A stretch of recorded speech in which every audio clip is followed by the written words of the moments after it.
అందరికీ నమస్కారం అండి. Welcome to our channel.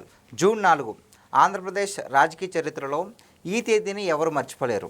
ఎందుకు అంటే కరెక్ట్గా ఇదే రోజు నాడు ఏడాది క్రితం 5 ఏళ్ల పాటు రాక్షస పాలన నలిగిపోయిన ప్రజలు విముక్తి చెంది సంబరాలు చేసుకున్న రోజు. ఇదే జూన్ 4వ తారీఖును వైఎస్ఆర్సీపీ పార్టీ వాళ్ళు వెన్నుపోటు దినం కింద ప్రకటించడం జరిగింది. దీని గురించి చర్చించడానికి మనతో పాటు షణ్ముఖ్ గారు ఉన్నారు. సార్ నమస్తే అండి. నమస్కారం అండి. సార్, నేటికి ఈ రోజుకి జూన్ 4 కాబట్టి ఎన్నికల ఫలితాలు రిలీజ్ అయ్యి ఏడాది అయింది. సుపరిపాలన ఏడాది ముగిసింది. సో మరి ఈ రోజును వైఎస్ఆర్సీపీ పార్టీ వాళ్ళు వెన్నుపోటు దినం కింద ప్రకటించుకున్నారు. దానికి మీరేమంటారు? కరెక్ట్గా సంవత్సరం ముగిసిందండి. మరి చంద్రబాబు నాయుడు గారు, నరేంద్ర మోడీ గారు, పవన్ కళ్యాణ్ గారు ద్వయం ఏదైతే ఉందో, మరి ఈ ద్వయం అనేది సక్సెస్ అయ్యిందా? ఎందుకు ఇక్కడ సక్సెస్ అయ్యిందా అనే మాట వాడుతున్నాను అంటే, అవతల ప్రతిపక్ష హోదా లేకపోయినప్పటికీ జగన్మోహన్ రెడ్డి గారు వెన్నుపోటు దినంగా ఈరోజు చేసేటువంటి పరిస్థితి.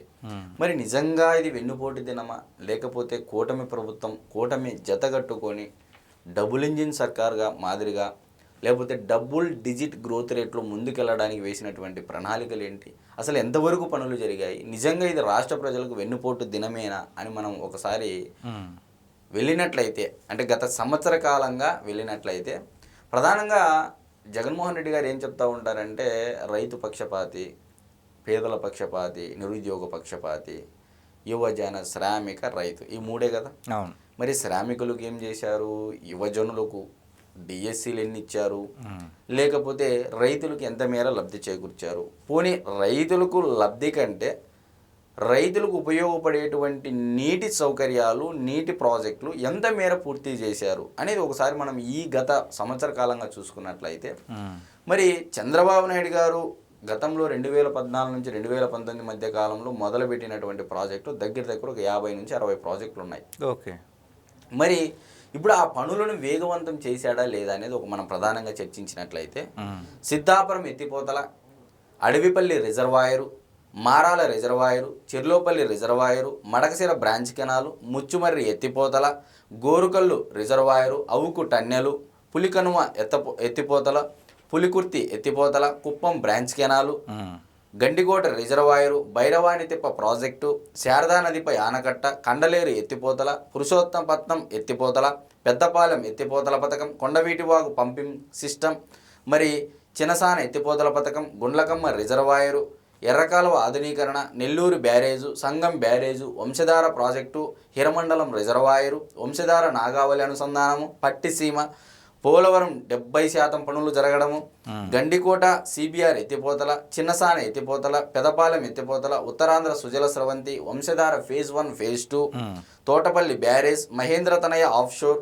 రైవాడ రిజర్వాయర్, తారకరామతీర్థ సాగర్, తాడిపూడి, పుష్కర లిఫ్ట్, చింతలపూడి ఎత్తిపోతల, Veligonda project head regulator, Krishna delta ఆధునీకరణ, గోదావరి డెల్టా ఆధునీకరణ, మరి Mallemadugu reservoir, Nagavali flood, Balaji reservoir, Venugopala Sagar reservoir, Somasila Swarnamukhi reservoir, Srisailam కుడి బ్రాంచ్ కెనాల్, మరి కాలువ, ఎలిమినేట్ మాధవరెడ్డి కాలువ, నెట్టెంపాడు, గాలేరు నగరి సుజల స్రవంతి, హంద్రీనీవా, బొంతు ఎత్తిపోతల, దత్తి రాజేరు రక్షిత మంచినీటి పథకం, ఆర్డీఎస్ కుడికాలువ, రాజోలిబండ కుడికాలు, శ్రీరామ్ సాగర్, ఇలా చెప్పుకుంటూ పోతే ఈ పనులన్నీ ఆనాడు ఏవైతే సగం పనులు జరిగి ఆగిపోయాయో అవి మరలా పునరుద్ధరించడం జరిగింది.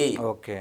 దీనికోసం ఇప్పటి వరకు కేంద్ర ప్రభుత్వంలో ఉన్నటువంటి జలశక్తి శాఖ మంత్రిని కానీ, నీటిపారుదల శాఖ మంత్రి అంటే కేంద్రంలో ఉంటారు కదా మంత్రులు, మరి ఉక్కు పరిశ్రమల శాఖ మంత్రి కానీ, విద్యుత్ శాఖ అంటే ఎడ్యుకేషన్ మినిస్టర్లు కానీ, ఏ శాఖ మినిస్టర్కైనా డైరెక్ట్ ముఖ్యమంత్రి ఒక 5-6 ఎంపీల బృందంతో పాటు పోయేసి ఎంత మేర నిధులు సాధించగలిగారు. మరి ఒకవైపు ఇప్పుడు ఇన్ని చెప్పాం రైతులకు ఉపయోగపడేటువంటి ప్రాజెక్టులు, మరి ఇవన్నీ ఒక్కసారిగా కృష్ణా నదిపై ఉన్నటువంటి ప్రాజెక్టులు కానీ, గోదావరి నదిపై ఉన్నటువంటి ప్రాజెక్టులు కానీ, మరి వంశధార నాగావళి అనుసంధానానికి సంబంధించి కానీ, మరి తుంగభద్ర, ఎక్కడ గోదావరి నీళ్లు తుంగభద్ర నీళ్ళు అనుసంధానం అంటే పోలవరం పనకచర్ల అనుసంధానం కానీ, మరి ఇవన్నీ జరిగితే రాష్ట్రం అంతా సస్యశ్యామలం అవుతుంది అని చెప్పేసి ఒక విజన్ పెట్టుకోవడం జరిగింది. చాలామంది మధ్యకాలంలో ఫేస్బుక్లో కానీ దాంట్లో కానీ ఏం విమర్శిస్తున్నారంటే, అమరావతి నిర్మాణంలో ఫేజ్ 2 కింద మళ్ళీ ల్యాండ్ పూలింగ్ చేశారు, 40,000 ఎకరాలు సేకరించారు, 36,000 ఎకరాలకు రైతులు అంగీకరించారు అని చెప్పేసి అంటున్నారు. అన్నారు. దాని మీద ఒక ఫేక్ ప్రచారం చేస్తూ ఉన్నారు. ఉన్నవే పూర్తి చేయండి, కొత్తవి మనకు 5 సంవత్సరాలే పరిపాలన చేయడానికి ఇచ్చిండేది అంటున్నారు. నిజంగా చంద్రబాబు నాయుడు గారు 5 సంవత్సరాల పరిపాలనకు గాను ఆలోచన చేసినట్లయితే ఈరోజు తెలంగాణలో మేజర్గా ఉన్నటువంటి ఆదాయం ఎక్కడి నుంచి వస్తుందండి? తెలంగాణ ప్రాంతానికి హైదరాబాద్. 1,00,000 కోట్ల రూపాయల ఎక్స్పోర్ట్ ఐటీ బిజినెస్ ఓన్లీ కేవలం హైదరాబాద్ మెట్రోపాలిటన్ సిటీ నుంచి వెళ్తూ ఉంది. మరి దానికి ఉండే ట్యాక్స్లు ఎంత వస్తుంది, ఎకానమీ ఎంత డెవలప్ అవుతుంది, మరి మిగతా తెలంగాణ ప్రాంతంలో ఉన్నటువంటి ఆదాయం ఎంత అనేది చూసుకున్నట్లయితే నక్కకు నాగలోకానికి ఉన్నంత తేడా ఉంటుంది.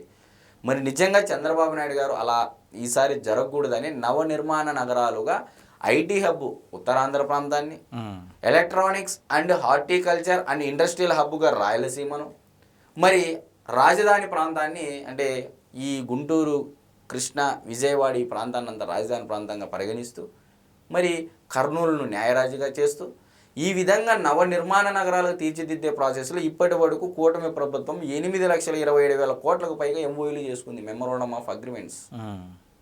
మరి తద్వారా ప్రభుత్వ అధికారులు ఇచ్చినటువంటి గణాంకాల ప్రకారం 4,27,000 మందికి ఉద్యోగాలు రానున్నాయి. మరి ఈరోజు పోలవరం యుద్ధ ప్రాతిపదికన జరుగుతున్నాయి పనులు. 2027 కల్లా ఎట్టి పరిస్థితుల్లో పోలవరం పూర్తి చేయాలనే సంకల్పంతో సోమవారాన్ని పోలవరంగా మార్చుకొని వైస్ వర్సగా చేసుకొని చంద్రబాబు నాయుడు గారు సమీక్ష చేసే పరిస్థితి కనపడింది. గతంలో చూసాము, ఇప్పుడు చూస్తూ ఉన్నాము. మరి పోలవరం పూర్తి అయితే ఆ 2027 ఏదైతే పూర్తి అవుతుందో అదే తరహాలో పోలవరం నుంచి ఓవర్ఫ్లో అయ్యి అంటే సముద్రంలో కలిసి నీటిని మరలా మనము ఎందుకు తీసుకురాకూడదు కృష్ణా డెల్టాకు అనే ఒక ఆలోచనతో పోలవరం బనకచర్ల అనుసంధానం కూడా ఒక కొత్త ప్రాజెక్టుకు రూపకల్పన చేసుకున్నాడు. ఓకే, ఈ రోజు ఎస్టిమేషన్ అండి 80,000 కోట్ల రూపాయలు. అది ఈ రోజుల ఎస్టిమేషను. అదే ఒక 5 సంవత్సరాల తర్వాత 10 సంవత్సరాల తర్వాత ఎస్టిమేషన్ వేసి కేంద్రం దగ్గర పెడితే దాని యొక్క ఎస్టిమేషన్ ఎంత అవుతుందండి? డబల్ అవుతుంది. 1,60,000 కోట్ల రూపాయలు అవుతుంది. అంటే చంద్రబాబు నాయుడు గారికి తెలియదా ఏ ప్రాజెక్ట్ ఎప్పుడు చేయాలి ఏందనేది? మరి నిజంగా చంద్రబాబు నాయుడు గారి ఆలోచన ఉంది కాబట్టి ఆనాడు పోలవరంలో సముద్రంలో కలిసిపోయి నీటిని పట్టిసీమ ఎత్తిపోతల పథకం ద్వారా కుప్పం వరకు నీళ్ళు ఇచ్చారా లేదా? మరి ఇదైతే ప్రూవ్ అయింది కదా, హెన్స్ ప్రూవ్డ్ ఫ్యాక్టరే కదా. మరి ఎలా చెప్తారు అంటే జూన్ 4న వెన్నుపోటు దినము కాదు రైతులకు. ఈరోజు చూడండి వర్షాలు పడ్డాయా లేదా? ఇప్పుడు రాయలసీమలో కానీ అసలు చంద్రబాబు నాయుడు గారు వస్తే వర్షాలు రావని మాట్లాడే వాళ్ళు చాలామంది ఉన్నారు. అంటే చంద్రబాబు నాయుడు గారు అంటే పడని వాళ్ళు, తెలుగుదేశం పార్టీ అంటే గిట్టని వాళ్ళు, ఈ గిట్టని వాళ్ళంతా ఒక సెక్షన్ ఆఫ్ పీపుల్ ఏర్పడి అది వేరే పార్టీకి మద్దతు ఇస్తారని. ఇక్కడ జగన్మోహన్ రెడ్డి గారి మీద ప్రేమో లేకపోతే రాజశేఖర రెడ్డి గారి మీద అభిమానం ఉండి ఆ పార్టీకి ఓట్లు లేరండి. చంద్రబాబు నాయుడు గారు అంటే పడక, చంద్రబాబు నాయుడు గారి విజను, చంద్రబాబు నాయుడు గారు చెప్పేటువంటి ఫోర్కాస్టింగ్ ఏదైతే ఉందో విజన్ అనేది అది జీర్ణించుకోలేనటువంటి వ్యక్తులు అవతల పార్టీలకు సపోర్ట్ ఇస్తారు. మరి వీళ్ళ వల్ల రాష్ట్రానికి ఏమైనా ఉద్ధరించిందని అంటే సోమరిపోతులుగా మార్చడం తప్ప ప్రజలని, వీళ్ళు ఏమన్నా ప్రజలను అభివృద్ధి పథంలోకి మార్చిన కడితే ఎక్కడైనా ఉందా? మరి ఈరోజు ఆరోగ్యశ్రీ బకాయిలు కానీ ఇప్పటి వరకు కూటమి ప్రభుత్వం ఏమంటున్నారు? 44% అప్పులు చేశారు అని చెప్పేసి అంటూ ఉన్నారు. ఎంత మేర వడ్డీలు కట్టారు, ఎన్ని అప్పులు తీర్చారు అనేది కూడా అది కూడా చెప్పాలి కదా. జగన్మోహన్ రెడ్డి గారు 9,74,000 కోట్ల రూపాయలు అప్పులు చేశారు. కేవలము మార్కెట్ బారోయింగ్స్ అంటే ప్రభుత్వం తీసుకున్నటువంటి గ్యారెంటీ సావర్నిటీ పెట్టుకున్నటువంటి అప్పులే 6 లక్షల కోట్లు ఉన్నాయండి. మరి కార్పొరేషన్లు మద్యం తాగేటువంటి వారి యొక్క ఆదాయాన్ని తాకట్టు పెట్టి, ఆస్తులు తాకట్టు పెట్టి, మరి ఇవన్నీ కన్సిడరేషన్లకి రావు అవన్నీ. మరి అవన్నీ తీసుకుంటే 9,74,000 కోట్ల రూపాయలు అప్పు చేసినటువంటి జగన్మోహన్ రెడ్డి గారి యొక్క చేసినటువంటి ఆర్థిక విధ్వంసం నుంచి బయటపడాలంటే ఇంత అనుభవజ్ఞులైనటువంటి ఒకవైపు ప్రధానమంత్రి నరేంద్ర మోడీ గారి సపోర్ట్ ఉన్నా, మరొక వైపు చంద్రబాబు నాయుడు గారు సుదీర్ఘ పరిపాలన అనుభవం ఉన్నా సరే సంవత్సరం కాలం పాటు పట్టింది సిస్టాన్ని సరిగ్గా తేవడానికంటే అర్థం చేసుకోండి ఏ రకంగా వ్యవస్థలు ధ్వంసమయ్యాయి అని చెప్పేసి మనం తెలుసుకోవచ్చు. మరి ఇప్పుడు చెప్పండి ప్రజలు, నేను రైతులకి ప్రధానంగా ఉపయోగపడేటువంటి నీటిని ఇవ్విచ్చేటువంటి ప్రాజెక్టుల గురించి ఇన్ని పనులు మొదలయ్యాయి అంటున్నా. మరి వెన్నుపోటు దినమా లేకపోతే ప్రభుత్వ పరిపాలన జరుగుతూ ఉంది, ఇది సక్సెస్గా ముందుకు పోతా ఉందనే దినం మనం చేయాలన్నా?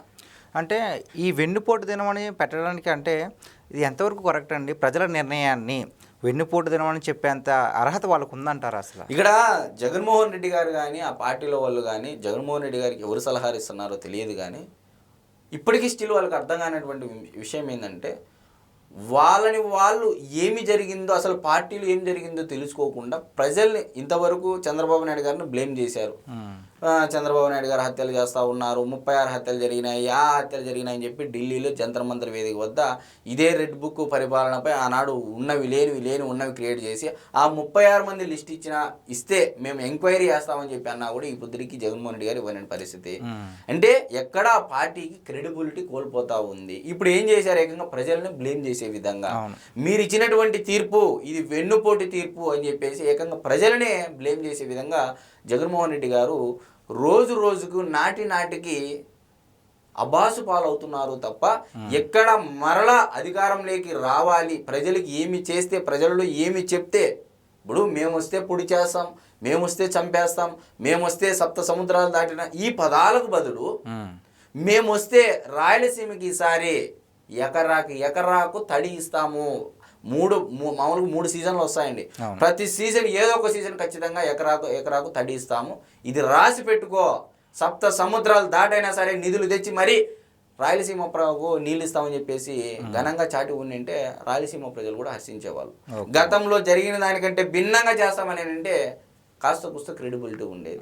మరి ఉద్యోగస్తులకి గతంలో నేను రివర్స్ ఐఆర్ ఇచ్చాను, రివర్స్ పిఆర్స్ ఇచ్చాను, పెరగాల్సినటువంటి జీతాలు తగ్గింది పోయి మరలా ప్రభుత్వ ఉద్యోగులను వైన్ షాపుల దగ్గర ఉంచాను కదా, అవన్నీ ఏం చేయని ఈసారి మీరు గతంలో ఏ విధంగా అయితే పని చేశారో, ఏ విధంగా అయితే ఆంధ్రప్రదేశ్లో ఉన్నటువంటి స్కూల్ టీచర్లకు ఏ విధంగా అయితే జరిగిందో అదే మరలా పునరావృతం చేస్తాను, ఇలాంటి హామీలు ఇవ్వాలి తప్ప నేను ప్రతి సంవత్సరం క్యాలెండర్ ఇస్తానని చెప్పి ఎగ్గొట్టినటువంటి మీ యొక్క మాటలను ఈరోజు ఈ నిరుద్యోగితో నమ్మే పరిస్థితి రాష్ట్రంలో ఉందా?